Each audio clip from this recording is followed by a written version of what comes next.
Dark magic, evil magic, has always been an exciting and powerful element in fantasy role-playing games. GameMasters here, and dark magic also comes with a variety of risks and consequences. In today's video, we will explore the subject of dark magic in fantasy role-playing games, discuss the ways in which it can add to the gameplay experience, and also delve into the unique challenges that it can present to players. I'm also going to ask some questions along the way, so feel free to pause the video and answer them when you want. One of the key draws to dark magic in role-playing games is its incredible power. Whether it's the ability to summon terrifying creatures, control the elements, or bend the wills of others, dark magic is often portrayed as one of the most potent forms of magic available. Traditionally, dark magic is reserved for the big bad evil guy, and this makes it more easier, kind of a no-brainer, that it's something that needs to be dispatched by the heroes. But what happens when the form of dark magic, spells, items, weapons, stuff that's slightly evil in nature, falls into the hands of players? This kind of power can make players feel invincible,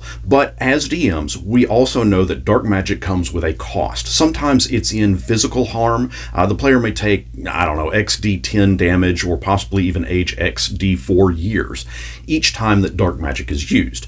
The question I have for you is, the drawback, regardless of how negative it may be, is it worth it for the characters to use dark magic? As a follow-up, just because it's a game and all one has to do is roll up a new character on a new sheet of paper, does that mean that the risk is okay? While the power of dark magic is enticing and comes with a variety of risks, actually, while I just asked if it was worth it, let's define those risks a little more in detail. In many role-playing games, using dark magic can lead to physical harm, like we just pointed out. One might take damage or be aged a few years, but it's also possible that a character may find themselves going a touch insane or seeing delusions, or they may find themselves weakened or even physically transformed. Additionally, using dark magic may have consequences for the game world as a whole, with NPCs reacting negatively or even outright hostile towards other players who practice dark magic. Do you think that it's possible that the world itself would suffer from the character's use of dark magic?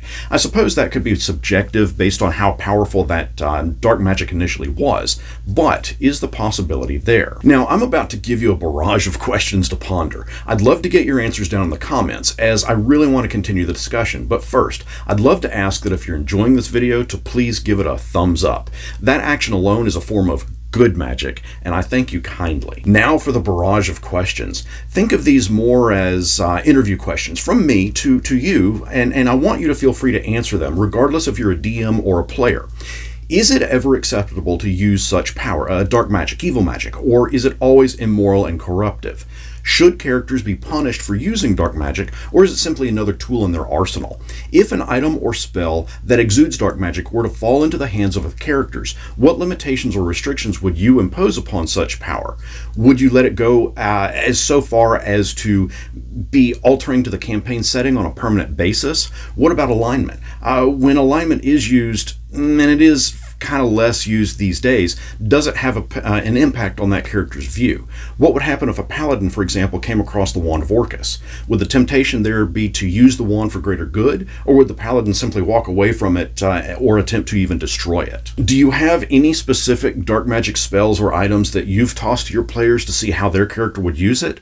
If you're a player that's wielded such magic, what happened to your character? Have you encountered ways to evade or mitigate the negative side effects so that you have unfettered access to that dark magic without the bad stuff happening? Now, some folks that I know that have used some good magic to help me out are DJ Vu, Rod Batten, and Louis Alanis. They have become Patreon supporters and YouTube members that in return have gained access to members-only exclusives. And if you'd like to get in on the ground floor of that, I'll leave a link down in the description. But I wanted to give them a mighty thank you. Their support really helps to grow this channel. Now, I know I just threw a bunch of questions your way, and as mentioned, I'm looking at them from a form of interview. I'd love to see your answers down in the comments so we can continue the discussion. Back in my old game store, we stood around for hours just musing over random questions, and using dark magic is one that popped into my head. I'd love to use the comment section as a means for us to, well, chat. Once you've answered some of the questions I just asked, feel free to watch this video next. It's a fun ride of video, and I'd love to get your feedback and comments on that one too. I try my best to reply to everyone, so let's keep the parlay going. Until next our paths cross, may you resist the temptation of the wand of Orcus.